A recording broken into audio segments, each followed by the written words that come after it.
Olá pessoal, eu sou o Surrealista e assim como todo vídeo, hoje não vai ser diferente. E há 10 dias atrás eu postei uma enquete na nossa comunidade para saber qual tema vocês queriam que eu trouxesse para o canal. E senhoras e senhores, o tema de hoje foi Roblox ARG. Talvez eu quisesse um vídeo sobre Rabbit Hole, mas essa ideia fica pro próximo vídeo. Todo mundo que conhece Roblox, ou pelo menos já jogou uma vez na vida, sabe que existe uma infinidade de jogos que são criados no Roblox Studio. E dentro do Roblox existem várias pérolas escondidas, mas também existem aqueles jogos estranhos, porém comum para uma criança de 5 anos. Mas o ponto que eu quero chegar é que eu descobri que existe a Game Jam de Roblox. Para você que não está familiarizado com esse termo, Game Jam é uma maratona onde desenvolvedores, artistas, designers se reúnem para fazer um jogo em uma certa quantidade de tempo. As Game Jam voltadas ao Roblox é bem comum lá na gringa. Se você procurar bem, você consegue achar jogos com grandes potenciais, feito por uma equipe ou independente. Mas o jogo em questão que eu quero chegar é o Braid's 24/7, um jogo de simulador de fazenda criado em uma Game Jam. Não se engane com a sua aparência, pois hoje nesse vídeo eu tenho mistérios a resolver. Então senta aí, relaxa um pouco e seja bem-vindo à verdadeira história Braid's 24/7.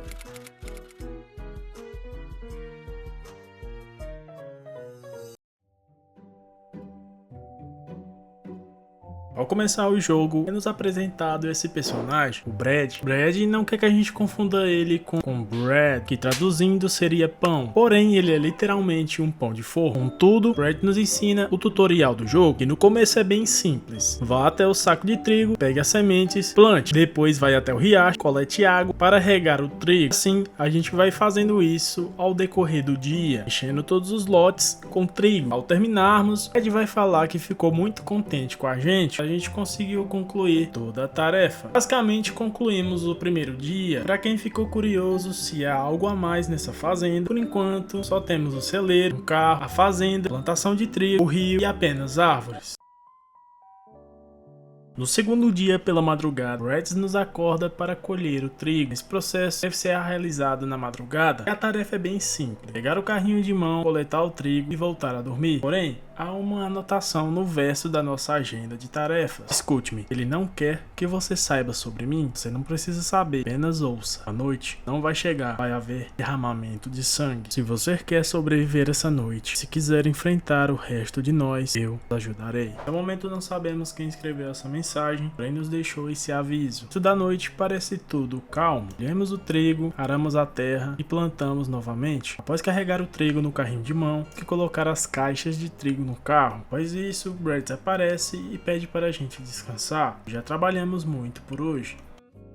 No dia seguinte, acordamos com Brad falando sobre a plantação. Com tudo indo bem, Brad nos fala para fazer o mesmo processo. Porém, dessa vez ele fala para removermos as tábuas do andar de cima e dar acesso à sala de upgrades. Na sala de upgrades, podemos ver algumas coisas peculiares. Uma delas é a cabeça do robô, e Brad nos fala que havia comprado um, porém ele quebrou por motivos que a gente não precisa saber. Após, ele pede para a gente comprar o Healthbot. O Healthbot vai coletar o trigo e colocar na plantação, sendo nosso trabalho apenas regar. Após plantarmos, Brad pede para a gente descansar. Vai ser necessário acordar mais cedo. Acordando, só que dessa vez na madrugada, recebemos apenas um aviso para coletar o trigo, porém com uma especificação estranha. Esta noite deve ser a mais fácil. O bot está patrulhando, então fique de fora do seu caminho. Você pode ficar na fazenda, em um lugar seguro. No entanto, Brad vai te pegar se você ficar muito tempo. Eu odeio pessoas que relaxam. Essa noite as coisas ficaram um pouco estranhas. Caso você não vá para a plantação,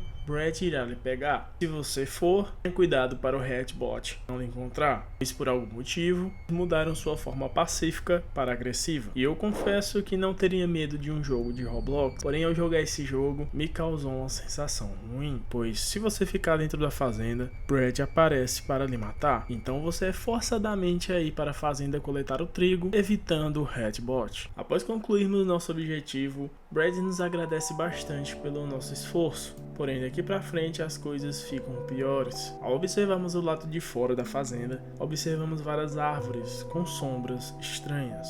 E voltando ao objetivo principal, Brad nos pede para comprar 3 upgrades, e 2 deles são 2 novos robôs, o robô estripador e o robô batedor. Pelo nome já pode-se dizer que não são duas peças boas, e como não diferente da outra noite, vamos ter que enfrentar eles dois. Porém, a forma de evitar eles é diferente. Ao início da noite recebemos um recado: mais pressão na linha. O estripador não está acima do chão, mas embaixo. Não deixe que ele te pegue. Se sim, inverta o reparo que você fez nele. O batedor chegará perto de você, como ele fez no dia. E a única forma de escapar dele é levantando o nosso bloco de anotações. Assim, ficamos escondendo o nosso rosto. E eu confesso para vocês que esse daqui foi uma das noites mais difíceis que eu enfrentei, pois nessa noite temos a pressão de 3 robôs, fora o Brad. Quando acordamos, o celeiro está em ruínas. Todos os robôs estão danificados, e Brad nos acorda falando que aquilo era culpa nossa. A palavra mentira está escrita em todos os lugares, e várias partes do celeiro estão quebradas. Brad apenas fala para comprarmos os 2 últimos upgrades, o banner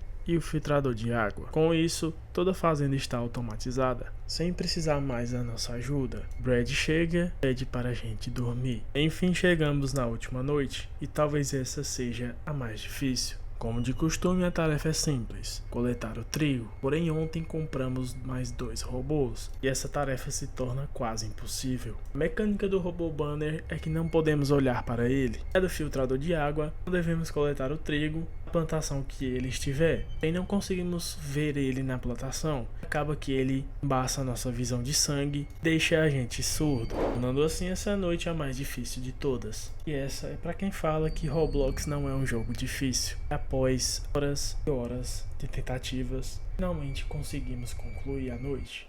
Acordamos em uma sala branca, porém podemos ver apenas sombras, a nossa cama, o saco de trigo e o Redbot. Ao caminharmos sobre o Void, podemos atacar o Redbot para sair da frente, apagando assim talvez sua existência. A seguir, também batemos nos outros robôs, apagando a fazenda, as plantações e a van. E por último, ninguém mais, ninguém menos que Brad. Porém dessa vez ele nos ataca. E a próxima imagem talvez seja uma das mais comoventes do jogo, uma folha do jornal que diz: o renomado ex-proprietário da Brad's Farm Corporation, Brandon Bradford, foi considerado culpado pelo assassinato de seu funcionário mais recente. Havia rumores que o funcionário sofria de uma doença mental grave e frequentemente tinha alucinações. A identidade do funcionário não será revelada. A empresa de produção de pão foi fechada permanentemente por tempo, e o fundador foi levado a julgamento por negligência grave, tortura psicológica e física, e muitos outros crimes que não serão mencionados. Brennan Floss foi condenado à prisão perpétua, sem direito à liberdade condicional e uma multa de 70 milhões de libras, devido às suas dívidas graves e não pagas da empresa. Mais informações serão reveladas e fornecidas assim que as provas forem comprovadas. E por fim, esse é o final do jogo.